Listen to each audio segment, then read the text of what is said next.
Hello everyone. അപ്പോൾ നമ്മൾ ഇന്നൊരു യാത്ര പോട്ടെ. കേരളത്തിൽ നിന്ന് ഡൽഹിയിലേക്ക് ഏകദേശം 41 മണിക്കൂറോളം നമ്മൾ ട്രെയിനിൽ യാത്ര ചെയ്തിട്ടാണ് നമ്മൾ ഡൽഹിയിൽ എത്തിച്ചേർന്നത്. ഇപ്പോൾ ഡൽഹിയിൽ ചെന്ന് കഴിയുമ്പോഴത്തേക്ക് ഞാൻ കണ്ട കാഴ്ചകളൊക്കെയാണ് നിങ്ങൾക്ക് ഈ വീഡിയോയിൽ ഉൾപ്പെടുത്തുന്നത്. അപ്പോൾ അവിടെ ഓരോ സ്ഥലങ്ങളിലൊക്കെ എങ്ങനെ എത്തിച്ചേരാം, അവിടെ എന്തെല്ലാം കാണാനുണ്ട്, അങ്ങനെയുള്ള കാര്യങ്ങളൊക്കെ ആയിട്ട് നമ്മൾ ഈ വീഡിയോയിലൂടെ കാണിച്ചു തരുന്നത്. അപ്പോൾ നമുക്ക് വീഡിയോയിലേക്ക് പോയാലോ.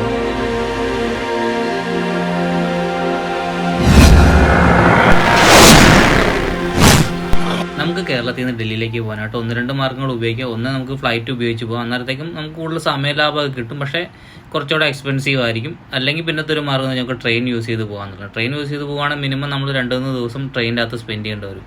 നമുക്ക് കേരളത്തിൽ നിന്ന് 2 ട്രെയിനാണ് ഡെയിലി ഡൽഹിയിലേക്ക് പോകുന്നത്. ഒന്ന് മംഗള ലക്ഷദ്വീപും, അത് വന്നിട്ട് 12-617, അതുപോലെ കേരള എക്സ്പ്രസ്സുമാണ്. അതിൻ്റെ നമ്പർ 12-625. നമ്മൾ കേരള എക്സ്പ്രസ്സിന് പോവുകയാണെങ്കിൽ എറണാകുളത്ത് നിന്ന് വൈകുന്നേരം 4:30 പുറപ്പെട്ട് കഴിഞ്ഞാൽ 3-ാമത്തെ ദിവസം 1:30 ആകുമ്പോൾ ഡൽഹിയിലെത്തും. അതുപോലെ മംഗള ലക്ഷദ്വീപിന് പോവുകയാണെങ്കിൽ രാവിലെ 10:30 പുറപ്പെട്ട് പിറ്റേ ദിവസം 1:33, പിറ്റേ ദിവസം അല്ല 3-ാമത്തെ ദിവസം 1:35 ആകുമ്പോഴത്തേക്കും ന്യൂഡൽഹിയിലെത്തും. കേരള എക്സ്പ്രസ് ഏകദേശം 45 മണിക്കൂറും അതേപോലെ മംഗള ലക്ഷദ്വീപ് 51 മണിക്കൂറുമാണ് ഈ ട്രാവൽ ഡിസ്റ്റൻസ് എടുക്കുന്നത്. അതേപോലെ തന്നെ നമ്മൾ ഡൽഹിയിൽ എത്തിക്കഴിഞ്ഞാൽ നമുക്ക് യാത്രാമാർഗ്ഗത്തിന് വേണ്ടിയിട്ട് അവിടുത്തെ മെട്രോ ഉപയോഗിക്കാം. മെട്രോയുടെ 1 കാർഡ് ഉണ്ട്. അത് ഉപയോഗിച്ച് കഴിഞ്ഞാൽ ഒരു ദിവസത്തേക്ക് 200 രൂപയാണ് വരുന്നത്. നമുക്ക് അൺലിമിറ്റഡ് ആയിട്ട് ട്രാവൽ ചെയ്യാൻ പറ്റും. അപ്പോൾ നമുക്ക് ബാക്കി കാഴ്ചകളിലേക്കൊക്കെ പോയി. ഡൽഹിയിൽ ഞങ്ങൾ പിറ്റേ ദിവസം ആദ്യമേ കാണാൻ പോയി കുത്തബ് മിനാറാട്ടോ. വലിയ തിരക്കൊന്നും ഇല്ലാതെ അതിൻ്റെ കാഴ്ചയിലൊക്കെ കാണാൻ പറ്റും എന്നുള്ളൊരു പ്രത്യേകത കേട്ടോ. കുത്തബ് മിനാറിൻ്റെ ഏകദേശം സൈറ്റ് പ്ലാൻ എന്ന് പറയുന്നത് കണ്ടോ. ആ കാണുന്ന എൻട്രൻസ് ആണ്. നമ്മൾ ഇവിടുന്ന് ടിക്കറ്റ് എടുക്കണം. ഇതാട്ടോ ഇവിടുത്തെ ടിക്കറ്റ് കൗണ്ടർ. നമ്മൾ ഇവിടുന്ന് ടിക്കറ്റ് എടുക്കണം. ഒരാൾക്ക് ഏകദേശം 40 രൂപയാണ് ഈടാക്കുന്നത്. അത് നമ്മൾ കാർഡ് ഉപയോഗിക്കണം 35 രൂപയാകും. നിങ്ങൾ മാക്സിമം കാർഡ് ഉപയോഗിക്കാതിരിക്കുന്നതല്ലേ.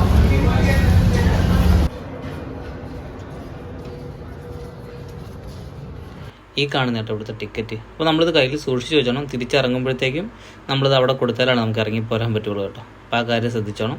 അപ്പോൾ ഞങ്ങൾ ടിക്കറ്റൊക്കെ എടുത്തിട്ട് നേരെ അകത്തേക്ക് കയറുക കേട്ടോ. ഇനി നമ്മൾ കയറി ചെല്ലേണ്ട അവിടെ നമ്മുടെ സ്കാനിങ്, ഒരു സെക്യൂരിറ്റി ചെക്കൊക്കെ ഉണ്ട്. അത് കഴിഞ്ഞിട്ടാട്ടോ നമുക്ക് ഉള്ളിലേക്ക് പോകാൻ പറ്റും. നമ്മൾ നേരെ ഫ്രണ്ടിൽ കാണുന്നില്ല, അതാട്ടോ അവിടുത്തെ മെയിൻ എൻട്രൻസ്.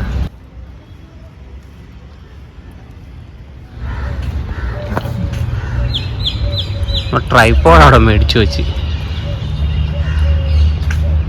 ഞാനത് മൊബൈൽ നമ്പർ എഴുതി വെച്ചാൽ നമ്മൾ അവിടുത്തെ ടിക്കറ്റൊക്കെ കൊടുത്ത് ഇനി കയറി വന്നു കഴിയുമ്പോഴത്തേക്കും നേരെ നമുക്ക് ഈ ഒരു സൈഡിലായിട്ട് തന്നെ കുത്തബ് മിനാറിൻ്റെ ഒരു കാഴ്ച കാണാൻ പറ്റുന്നതാ.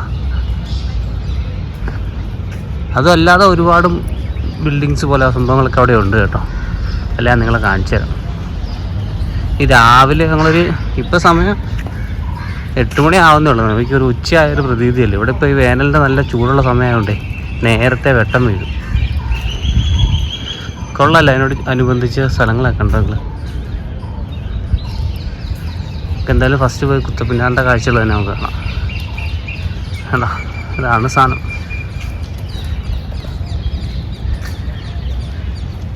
നമ്മളെന്തായാലും കുത്തബ് മിനാറൊക്കെ കാണാൻ പോകില്ലേ. അപ്പോൾ ഇതിൻ്റെ കുറച്ച് കാര്യങ്ങളൊക്കെ നിങ്ങൾക്ക് പറഞ്ഞുതരാം. ഒരുപാട് കാര്യങ്ങളൊന്നും പറയുന്നില്ല. നമ്മൾ പഠിച്ചിട്ടുള്ളതും നിങ്ങളൊക്കെ കണ്ടിട്ടുള്ളതും കാര്യങ്ങളൊക്കെ തന്നെയാണ്. എന്നാലും കുറച്ച് കാര്യങ്ങളൊക്കെ നിങ്ങൾക്ക് പറഞ്ഞുതരാം. അതായത് ഇഷ്ടിക കൊണ്ട് നിർമ്മിച്ചിട്ടുള്ള ലോകത്തിലെ ഏറ്റവും ഉയരമേറിയ മിനാറാണിത്. അതുപോലെ തന്നെ യുനെസ്കോയുടെ ലോക പൈതൃക കേന്ദ്രങ്ങളിലൊന്നാണ് കേട്ടോ നമ്മുടെ കുത്തബ് മിനാർ. പിന്നെ ഇതിൻ്റെ ഹൈറ്റ് വരുന്നത് ഏകദേശം 725 മീറ്ററും അതേപോലെ തന്നെ അതിനകത്ത് 399 സ്റ്റെപ്സും ഉണ്ട്. പിന്നെ ചൂട്ടിൽ അതിൻ്റെ വ്യാസം, അതായത് ഡയമീറ്റർ 14.3 മീറ്റർ. അതിലും ഏറ്റവും ടോപ്പിൽ വരുമ്പോഴത്തേക്ക് 2.75 മീറ്ററുമാണ് അതിൻ്റെ ഡയമീറ്റർ തന്നെ. ഈ കുത്തബ് മിനാർ സ്ഥിതി ചെയ്യുന്നത് കുത്തബുദ്ദീൻ സമുച്ചയത്തിലാണ് കേട്ടോ. അതേപോലെ 1199 ദില്ലി സുൽത്താനായിരുന്ന കുത്തബുദ്ദീൻ ഐബക്കാണ് അതിൻ്റെ ആദ്യ നില പണി കഴിപ്പിച്ചത്. പിന്നീട് സുൽത്താൻ ഇൽത്തുമിഫ് 1229 കൂടിയാണ് ബാക്കി നിലകളുടെ പണി കഴിപ്പിച്ചത്. നമുക്ക് നേരത്തെ ഇതിൻ്റെ മുകളിൽ കയറാൻ പറ്റുമായിരുന്നു. 1980 വലിയൊരു അപകടം നടന്നു. 10-25 കുട്ടികളൊക്കെ മരണമടഞ്ഞു. അതായത് ഇലക്ട്രിസിറ്റി ഫെയിലർ വന്നിട്ട് അങ്ങനെയാണ്. അതിന് ശേഷമാണ് ഇത് അടച്ചിട്ടിരിക്കുന്നത്. ഇത് കൂടാതെ ഇവിടെ വേറെ ഒരുപാട് സമുച്ചയങ്ങളുണ്ട്. അതുപോലെ ഇതിൻ്റെ ഉള്ളിൽ ഒരു അയൺ പില്ലറൊക്കെ ഉണ്ട്. അതായത് നമ്മളൊക്കെ പഠിച്ചിട്ട് ഇവിടെ വന്നു കഴിഞ്ഞാൽ കാണാനുള്ള കാര്യത്തിൻ്റെ ലിസ്റ്റുകളൊക്കെയാണ്. അതുപോലെ ഈ ഒരു QR കോഡ് സ്കാൻ ചെയ്ത് കഴിഞ്ഞാൽ നമുക്ക് ഗൈഡഡ് ടൂർ നമുക്ക് ഡൗൺലോഡ് ചെയ്യാനൊക്കെ പറ്റും. അതിൻ്റെ ഒരു ഇതിൽ നമുക്ക് പോകാൻ പറ്റും. നമ്മളെ മിനാറിൻ്റെ കാഴ്ചകളെ കണ്ടിട്ട് നേരെ അകത്തേക്ക് വന്നിട്ട് ഇവിടെയാണ് ഈ അയൺ പില്ലർ സ്ഥിതി ചെയ്യുന്നത്. ഇത് നിർമ്മിച്ചത് AD 400 ചന്ദ്രഗുപ്ത വിക്രമാദിത്യൻ രണ്ടാമൻ്റെ കാലത്താണ് കേട്ടോ. അത് AD 400 ഏകദേശം 7 മീറ്ററോളം ഇതിന് ഉയരമുണ്ട്. ഇത് ഇന്നും ലോകത്തിൻ്റെ ഒരു അത്ഭുതമാണ്. അതായത് ഈ തുരുമ്പിക്കാത്ത എന്നാ പറയുക ലോകസങ്കരങ്ങളുടെ ഒരു ഇത് കൂട്ടുവച്ചിട്ടുണ്ടാക്കേണ്ട ഒരു തൂണാണിത്. ഇത്രയും വർഷമായിട്ട് ഇതിനകത്ത് ഒരു തുരുമ്പിനൊരു അംശം പോലും കാണാനില്ല. നിങ്ങൾക്കത് നോക്കുമ്പോൾ തന്നെ മനസ്സിലാവും. ഇവിടുത്തെ കുറേ കെട്ടിടങ്ങളൊക്കെ ഇങ്ങനെ ഇടിഞ്ഞു പൊളിഞ്ഞൊക്കെ നിൽപ്പുണ്ട്. പിന്നെ ചിലതൊക്കെ പണി തീരാത്ത ബിൽഡിങ്ങുകളൊക്കെ ഉണ്ട്. എന്നാലും ഇതിനകത്തുള്ള കൊത്തുപണികളൊക്കെ കാണാം, നല്ല ഭംഗിയാട്ടോ. അപ്പോൾ അതേപോലെ നിങ്ങൾക്ക് ഇവിടേക്ക് വരാനായിട്ടുള്ള ഏറ്റവും അടുത്ത മെട്രോ സ്റ്റേഷൻ എന്ന് പറയുന്നത് കുത്തപ്പിനാർ തന്നെയാണ്. അവിടെ ഇറങ്ങിയിട്ട് നമുക്ക് വലിയ ദൂരമൊന്നുമില്ല, ഇവിടത്തേക്ക് നടന്നു വരാനുള്ള ദൂരമൊക്കെ ഉള്ളൂ. അതുപോലെ ഇവിടുത്തെ ഓപ്പണിംഗ് ടൈമിംഗ് എന്ന് പറഞ്ഞാൽ രാവിലെ 7 മണി തൊട്ട് വൈകുന്നേരം 5 മണി വരെയാണ്. അതുപോലെ നിങ്ങൾ മറ്റേ എന്നാ പറഞ്ഞത് വിമാനത്തിനെ സ്പോട്ട് ചെയ്യാനൊക്കെ ഉള്ള ആൾക്കാരൊക്കെയാണ് നിങ്ങൾക്ക് പറ്റിയൊരു സ്ഥലമായിട്ടത്. തൊട്ടടുത്ത് തന്നെയാണ് ഇന്റർനാഷണൽ എയർപോർട്ട് ഉള്ളത്. അപ്പോൾ തലങ്ങും വിലങ്ങും എപ്പോഴും ഇങ്ങനെ വിമാനങ്ങൾ ഇങ്ങനെ പോകുന്നതൊക്കെ കാണാൻ പറ്റും. നിങ്ങൾ ഡൽഹിയിലേക്ക് വരുവാണല്ലേ, ഏറ്റവും നല്ലത് മെട്രോ ചൂസ് ചെയ്യണം കേട്ടോ. മെട്രോയുടെ 1 കാർഡ് ഉണ്ട്. അപ്പോൾ ഒരു ദിവസത്തേക്ക് അതിന് 200 രൂപയേ ആകത്തുള്ളൂ. അതെടുത്ത് കഴിഞ്ഞാൽ നമുക്ക് അൺലിമിറ്റഡ് ആയിട്ട് ട്രാവൽ ചെയ്യാൻ പറ്റുന്നൊരു ഗുണമുണ്ട്. അപ്പോൾ നിങ്ങൾ ആ ഒരു ഓപ്ഷൻ എടുത്താൽ മതി. നമ്മൾ ബാക്കി എന്നാ പറയുക റോഡ് മാർഗ്ഗമൊക്കെ പോകുന്നത് അത്യാവശ്യം നല്ല തിരക്കൊക്കെ ഉള്ളതുകൊണ്ടേ നമ്മൾ ഒരുപാട് ടൈം അങ്ങനെ റോഡിൽ നഷ്ടപ്പെട്ടു പോകും. മെട്രോ ആകുമ്പോഴത്തേക്ക് പെട്ടെന്ന് ഓരോരോ സ്ഥലങ്ങൾ നമുക്ക് എത്താൻ പറ്റും. ഈ ഒരു കൊത്തുപണിയൊക്കെ നിങ്ങൾ കണ്ടോ?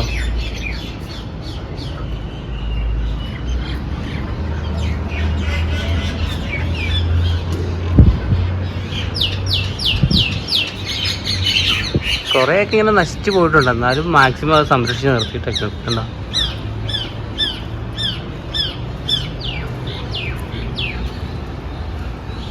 നല്ല വൃത്തിയായിട്ട് സൂക്ഷിച്ചിട്ടുണ്ട് കേട്ടോ. ഇവിടെ എത്ര ആൾക്കാർ വന്ന് പോണെയാണെങ്കിൽ പോലും. നമ്മളിപ്പോൾ നിൽക്കുന്ന അലായ് മിനാറിൻ്റെ ഫ്രണ്ടിലാണ്. അത് മുഗൾ ഭരണകാലത്തിൻ്റെ അവസാന കാലഘട്ടത്തിലൊക്കെ പണിതാണ്. അപ്പോൾ ഇതിൻ്റെ പണി കംപ്ലീറ്റ് തീർന്നിട്ടില്ല. അതാണ് ഈ ഒരു ഷേപ്പിൽ കാണുന്നത്.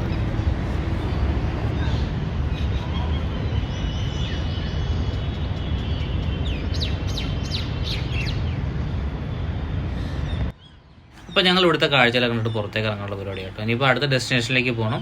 അപ്പോൾ നമുക്ക് അതിൻ്റെ ഡീറ്റെയിൽസ് കാണാം. നമ്മളിനി പോകണം ലോട്ടസ് ടെമ്പിളിലേക്ക് കേട്ടോ. അപ്പോൾ നമ്മൾ അടുത്ത ഡെസ്റ്റിനേഷനിൽ എത്തി കേട്ടോ. ഇപ്പോൾ നമ്മൾ വന്നത് ലോട്ടസ് ടെമ്പിളിൻ്റെ അവിടെയാണ്. ഇവിടുത്തെ പ്രവേശന സമയം എന്ന് വെച്ചാൽ രാവിലെ 9 മണി തൊട്ട് വൈകുന്നേരം 7 മണി വരെ. അത് സമ്മർ സീസണിലും അതുപോലെ വിൻ്റർ സീസണിലേക്ക് വരുമ്പോഴത്തേക്കും 9 മണി തൊട്ട് വൈകിട്ട് 5 മണി വരെ ആയിരിക്കും. ഇവിടേക്ക് വരാനായിട്ട് ഏറ്റവും അടുത്ത മെട്രോ സ്റ്റേഷൻ എന്ന് പറഞ്ഞാൽ കൽക്കി മന്ദിറാണ്. അവിടെ ഇറങ്ങിയിട്ട് ഈ പറഞ്ഞൊരു 10-15 മിനിറ്റ് ഒക്കെ നമുക്ക് നടക്കാനുള്ള ദൂരം ഉണ്ടാവുള്ളൂ. അതാണ് ഞാൻ നിങ്ങളോട് ആദ്യമേ പറഞ്ഞത് മെട്രോ മാക്സിമം ഉപയോഗിക്കാനുള്ളത്.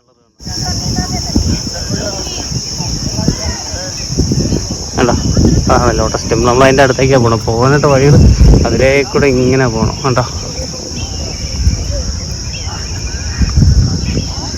ഈ ലോട്ടസ് ടെമ്പിൾ എന്ന് പറയുന്നത് ബഹായ് വിശ്വാസികളുടെ ആരാധനാലയമാണ് കേട്ടോ. ഇവിടെ നമുക്ക് ഏത് ജാതിയിൽപ്പെട്ട ആൾക്കാർക്ക് അതിലൂടെ പ്രവേശനമുണ്ട്.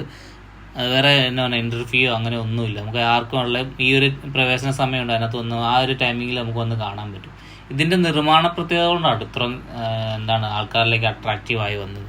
മാത്രമല്ല ഇതിന് ഒരുപാട് ഈ ഒരു എന്നാ പറയുക കൺസ്ട്രക്ഷൻ്റെ പ്രത്യേകതകൾ കൊണ്ട് ഒരുപാട് പുരസ്കാരങ്ങളൊക്കെ ലഭിച്ചിട്ടുള്ളതാണ്. അതേപോലെ 1986 ഇതിൻ്റെ പണി പൂർത്തീകരിച്ചത്.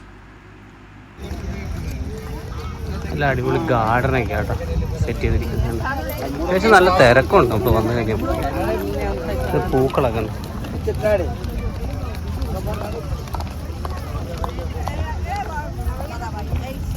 ഡൽഹിയിൽ വരുന്ന ഒരുവിധപ്പെട്ട സഞ്ചാരികളെല്ലാം ഇവിടെ വരാതെ പോകത്തില്ല കേട്ടോ. താമരപ്പൂവിൻ്റെ ആകൃതിയിലുള്ള ഈ അമ്പലത്തിൻ്റെ 9 വശങ്ങൾ വെണ്ണക്കല്ലിൽ പൊതിയപ്പെട്ട 3 ഗണങ്ങളിൽ സ്വതന്ത്രമായി നിൽക്കുന്ന 27 ദളങ്ങൾ ചേർന്നതാണ് ഈ അമ്പലത്തിൻ്റെ ആ ഒരു ഷേപ്പ് വരുന്നത്. അതുപോലെ ഇതിന് ചുറ്റും 9 കുളങ്ങളും ഉണ്ട്. മാത്രമല്ല ഈ ക്ഷേത്രത്തിൻ്റെ ചുറ്റുമുള്ള 9 വാതിലുകൾ ഇതിൻ്റെ ഉള്ളിലേക്ക് തുറക്കപ്പെടുന്നു. ഏകദേശം 2500ഓളം ആൾക്കാർ ഇതിനകത്ത് ഉൾക്കൊള്ളാൻ കഴിയുന്നുള്ളതാണ്. അതുപോലെ 40 മീറ്ററോളം ഹൈറ്റുമുണ്ട്. ഇതിൻ്റെ നടുത്തോളം ഇതിൻ്റെ തറയൊക്കെ മാർബിൾ കൊണ്ടാണ് പണി കഴിപ്പിച്ചിരിക്കുന്നത്. ഈ കാണുന്ന കേട്ടോ ഇതിൻ്റെ ഉള്ളിലെ കാഴ്ച. അതുപോലെ നമ്മൾ അകത്തേക്ക് കയറുന്നില്ല കേട്ടോ, വേറെ ഒന്നും കൊണ്ടല്ല, നല്ല തിരക്കാണ്. അപ്പോൾ ഇങ്ങനെ അടുത്ത സ്ഥലത്തേക്ക് പോകണ്ട. അതുകൊണ്ട് ഇനി നമ്മൾ പോകുന്നത് ഇന്ദിരാഗാന്ധി മെമ്മോറിയൽ കാണാൻ കേട്ടോ. അപ്പോൾ ഈ പ്രാവശ്യം നമ്മൾ മെട്രോയ്ക്കല്ല കേട്ടോ പോകുന്നത്, ഊബറിനാണ് പോകുന്നത്. അപ്പോൾ റോഡിലെ തിരക്ക് നിങ്ങളൊന്ന് കാണിച്ചു തരാമെന്ന് വിചാരിച്ചുണ്ടോ. ഈ കാണുന്നതാണ് ഇവിടുത്തെ തിരക്ക്, വേറെ ഒന്നും കൊണ്ടല്ല. ഇവിടെ ഇങ്ങനെ ഓരോ സിഗ്നലുണ്ട്, അതുകൊണ്ട് ആ സിഗ്നലിൽ വണ്ടി പിടിച്ചിടും. അപ്പോൾ അങ്ങനെ സമയം റോട്ടിൽ പോകുന്നത്. അല്ലാതെ ഇങ്ങനെ നമ്മുടെ നാട്ടിലേക്കോട്ട് ഇങ്ങനെ വണ്ടി ഇങ്ങനെ ബ്ലോക്കായിട്ട് കിടക്കുകയൊന്നുമില്ല. വണ്ടി ഇങ്ങനെ മൂവ്മെൻ്റ് ഉണ്ടാവും.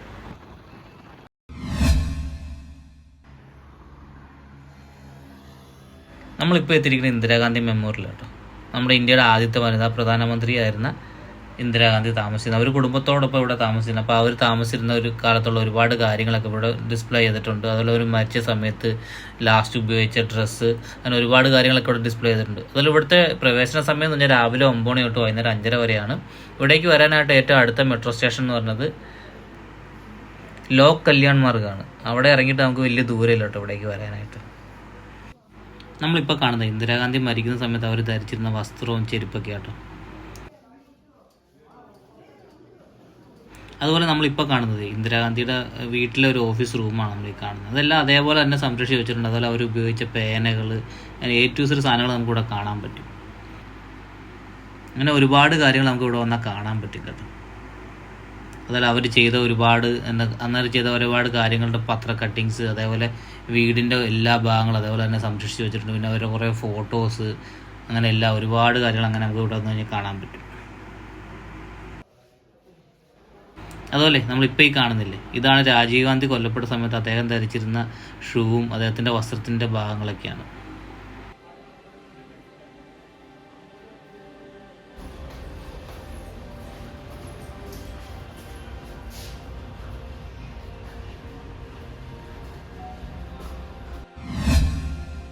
നമ്മൾ അടുത്ത് എത്തിയിരിക്കുന്ന റെഡ് ഫോർട്ടിലേക്ക് കേട്ടോ, അതായത് ചെങ്കോട്ട. നമ്മളൊക്കെ സ്വാതന്ത്ര്യദിന പ്രഖ്യാപനത്തിനൊക്കെ കൂടുതലും കണ്ടിട്ടുള്ളത് അതിൻ്റെ മുകളിൽ നിന്ന് പ്രധാനമന്ത്രി കൊടി ഉയർത്തുന്നത്, അതുപോലെ നമുക്ക് വേണ്ടിയുള്ള സന്ദേശം തരുന്നേക്കെ. അപ്പോൾ അതിൻ്റെ ഒരു കാഴ്ച കാണാൻ കേട്ടോ നമ്മളിന്ന് പോകുന്നത്. ഈ കാണുന്ന കേട്ടോ ഇവിടുത്തെ ടിക്കറ്റ് കൗണ്ടർ. അതുപോലെ മൺഡേ ഇവിടെ ക്ലോസിങ് ആയിരിക്കും. പിന്നെ ഇവിടെ നമ്മൾ കയറുന്നതിന് എൻട്രി ഫീ ഉണ്ട്. അതായത് ടിക്കറ്റ് നമ്മൾ എടുക്കണം, ഒന്നെങ്കിൽ ഓൺലൈൻ എടുക്കണം, അല്ലെങ്കിൽ അവിടെ നേരിട്ട് വന്നിട്ട് അത് ടിക്കറ്റ് എടുക്കാൻ പറ്റും. ഒരാൾക്ക് 35 രൂപയാണ് ആകുന്നത്. അതുപോലെ നമ്മൾ കുറച്ചെങ്കിലും ഫ്രണ്ടിലേക്ക് വന്നു കഴിയുമ്പോൾ നമുക്ക് വേണമെങ്കിൽ ഈ റിക്ഷയ്ക്ക് വേണമെങ്കിൽ പോകാൻ പറ്റും. അതുകൊണ്ട് ഒരാൾക്ക് 20 രൂപ കൊണ്ടാണ് കൊടുക്കേണ്ടത്. അപ്പോൾ നമ്മളെന്തായാലും നടക്കാമെന്ന് വിചാരിച്ചു, വേറെ ഒന്നുമല്ല, നമുക്ക് ഇവിടുത്തെ കാഴ്ചകളൊക്കെ ഉണ്ടെങ്കിൽ പോകാമല്ലോ. ഇവിടേക്ക് വരാനായിട്ട് ഏറ്റവും അടുത്ത മെട്രോ സ്റ്റേഷൻ എന്ന് പറഞ്ഞാൽ ഒന്ന് ലാൽ ക്വയില, അതുപോലെ ജുമാ മസ്ജിദ്, പിന്നെ ചാന്ദിനി ചൗക്ക്, ഇത്ര ഉണ്ട്. അതിൽ ഏറ്റവും അടുത്ത് ലാൽ ക്വയിലാണ് കേട്ടോ. ഈ കാണുന്ന ഇലക്ട്രിക് ഓട്ടോയിലാട്ടോ നമ്മൾ അവരിങ്ങോട്ട് കൊണ്ടുപോകുന്നത്. നടക്കാനല്ല, അത്യാവശ്യം ഒരു 1 കിലോമീറ്റർ മുകളിൽ നടക്കാനുണ്ട്. അപ്പോൾ നിങ്ങൾക്ക് നടക്കാൻ താല്പര്യമുള്ളവർ മാത്രം ഓപ്ഷൻ എടുക്കുക, അല്ലെങ്കിൽ ഈ ആദ്യമേ നമ്മൾ കാണിച്ചെന്നില്ലേ ആ ഓട്ടോയ്ക്ക് പോകാൻ ശ്രമിക്കുക. അത്യാവശ്യം നടക്കാനുണ്ട്. ഞാനിപ്പോൾ ഒരു ആവേശത്തിൽ നടന്നു വന്നയാളിൽ ഇപ്പോൾ ചെറിയ മടുപ്പൊക്കെ തോന്നുന്നുണ്ട്. അത്യാവശ്യം നല്ല വെയിലുണ്ട്, അതുകൊണ്ടാണ് കേട്ടോ, ഇല്ലെങ്കിൽ വേറെ പ്രശ്നമൊന്നുമില്ല. നമ്മൾ നടന്ന് നേരെ അതിൻ്റെ ഫ്രണ്ടിലേക്ക് എത്താറായി കേട്ടോ. ഇനിയിപ്പോൾ കുറച്ചും കൂടെ അങ്ങ് ഫ്രണ്ടോട്ട് ചെന്ന് കഴിഞ്ഞാൽ നമ്മളവിടെ എത്തും.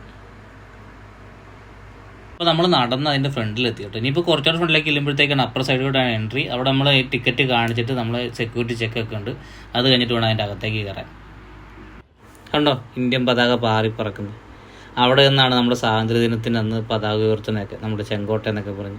അത് നേരിട്ട് കാണുമ്പോൾ ഒരു പ്രത്യേക ഫീൽ തന്നെയാണ് കേട്ടോ. നല്ല തിരക്കാട്ടോ ഇവിടെ. നമ്മൾ ബാക്കിയുള്ള സ്ഥലത്ത് വന്നപ്പോൾ ഇത്രയും തിരക്ക് നമുക്ക് കണ്ടില്ലായിരുന്നു. ഇവിടെ നല്ല തിരക്കുണ്ട്. അപ്പോൾ നമുക്ക് കോട്ടയുടെ അകത്തേക്ക് കയറാൻ കേട്ടോ. അപ്പോൾ ഇവിടുത്തെ നമ്മൾ സെക്യൂരിറ്റി ചെക്ക് കഴിഞ്ഞിട്ട് നേരെ കോട്ടയുടെ അകത്തേക്ക് കയറും കേട്ടോ. ഇതാണ് കോട്ടയുടെ പ്രധാന കവാടം. നമ്മളിപ്പോൾ പോകുന്ന കോട്ടയിൽ ഏകദേശം 2 കിലോമീറ്റർ ചുറ്റളവിലാണ് സ്ഥിതി ചെയ്യുന്നത്. നമ്മളിപ്പോൾ കാണാൻ പോകുന്ന ചെങ്കോട്ടയിൽ അത് 17-ാം നൂറ്റാണ്ടിൽ മുഗൾ ഭരണാധികാരിയായ ഷാജഹാൻ രാജാവ് പണികഴിപ്പിച്ച് വിസ്തൃതമായ ഒരു കോട്ടയാണ് ഈ ചെങ്കോട്ട, അല്ലെങ്കിൽ റെഡ് ഫോർട്ട് എന്നൊക്കെ പറയും. നമ്മൾ ഈ ഒരു ആർച്ച് കടന്ന് ഉള്ളിലേക്ക് കയറുന്നത് ഇതിൻ്റെ പ്രധാന കവാടത്തിലേക്ക്. ഇതിൻ്റെ പേര് ലാഹോറി ഗേറ്റ് എന്നാണ്.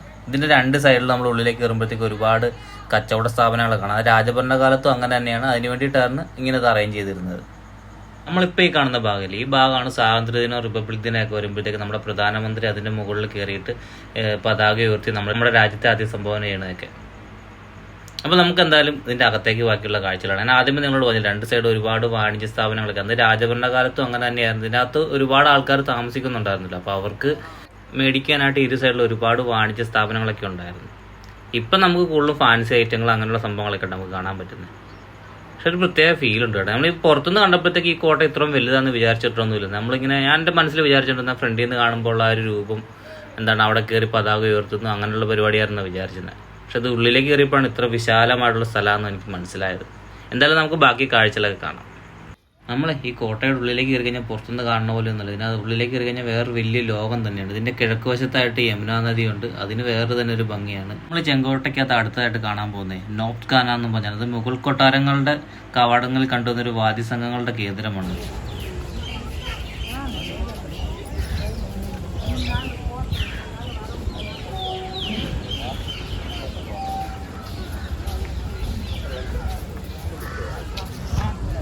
അതായത് മുഗൾ ഭരണകാലത്തെ ഇവിടെ 5 നേരം വാദ്യാലാപനങ്ങളൊക്കെ ഉണ്ടായിരുന്നു. അതുപോലെ ഇവിടുത്തെ ചോറൊക്കെ നിങ്ങൾ നോക്കിക്കുക, എന്ത് ഭംഗിയിലായിരുന്നു. ഒരുപാട് കൊത്തുപണികളും അതുപോലെ കൂടുതലും വെണ്ണക്കല്ലിലേക്കാണ് തീർത്തിരിക്കുന്നത്. ചുറ്റുമുള്ള കോട്ടയ്ക്കാണ് റെഡ് കളർ. അത് റെഡ് കളറുള്ള ഒരു മണൽത്തരി വെച്ചാണ് ചെയ്തിരിക്കുന്നത്.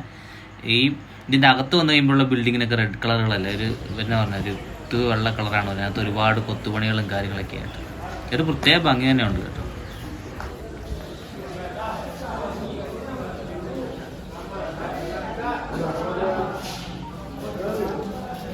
അവിടെ നേരെ ഫ്രണ്ടിൽ കാണില്ല, അതാണ് ദിവാനിത്ത് എന്ന് പറഞ്ഞത്. അതായത് രാജഭരണകാലത്ത് രാജാവ് അവിടെ വന്നിരുന്നിട്ടാണ് ഈ പ്രജകളൊക്കെ ആയിട്ടുള്ള സംഭാഷണവും കാര്യങ്ങളൊക്കെ നടത്തിക്കൊണ്ടിരുന്നത്. അവിടെ നിന്ന് അടുത്തൊരു ഭാഗത്തേക്ക് വന്നിട്ട് ഈ ഭാഗത്തേക്ക് വന്നപ്പോഴത്തേക്ക് ഒരുപാട് ഇതുകൊണ്ട് ബിൽഡിങ്സ് ഒക്കെ കാണുന്നുണ്ട്. അതിനകത്ത് ഒരുപാട് മ്യൂസിയങ്ങളൊക്കെ ഉണ്ട്. നമ്മളിപ്പോൾ തൽക്കാലം അതിനകത്തേക്ക് കയറി കാണാൻ നിൽക്കുന്നില്ല.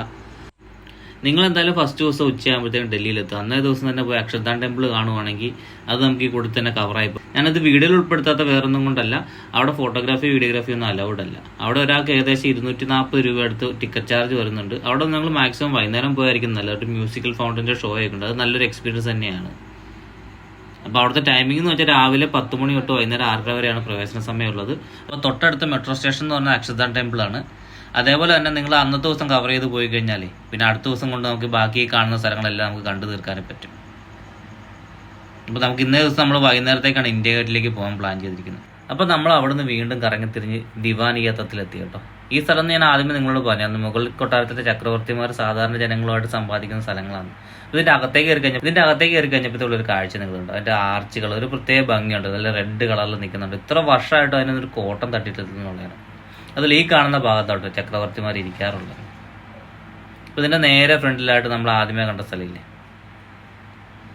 നോപ്തഖാന എന്നും പറഞ്ഞിട്ട്, അത് കാണാം. അപ്പോൾ ഇവിടെ നിന്ന് നോക്കി കഴിഞ്ഞാൽ അങ്ങ് അറ്റം വരെ നമ്മൾ കയറി ലാഹോർ ഗേറ്റിൻ്റെ അവിടം വരെയുള്ളൊരു കാഴ്ച നമുക്ക് കിട്ടുന്നുള്ളത്. ത്രൂ ആയിട്ടുള്ള എല്ലാം കൂടെ ഒരു സ്ട്രെയിറ്റ് ലൈനിൽ നിൽക്കുന്ന ഒരു ഫീല്.